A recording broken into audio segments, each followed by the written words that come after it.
దర్శనం ఎలా ఉంది?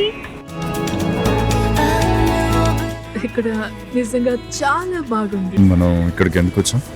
ఇక్కడ మనం మన రోజువారీ జీవితాల గురించి మర్చిపోవాలి, ప్రకృతిని ఆస్వాదించు. ఇదేనా? సేఫే అనుకుంటున్నాను. రూమ్స్ నిజంగా కాస్ట్లీ కూడా. మామూలుగానే. ఈ టైంకి తక్కువ. సరే ట్రై చేయి.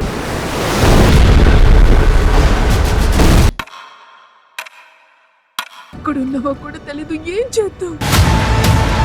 మనం ఎక్కడున్నావో మనకే తెలియదు. ఒకవేళ మరొక తుఫాన్ వస్తే ఇలా మనం ఇంకా ఎన్ని రోజులు ఉండగలం? ఇంతకీ ఏంటది? అవేవో అలలే అనుకుంటా అని. కాదు అనుషా.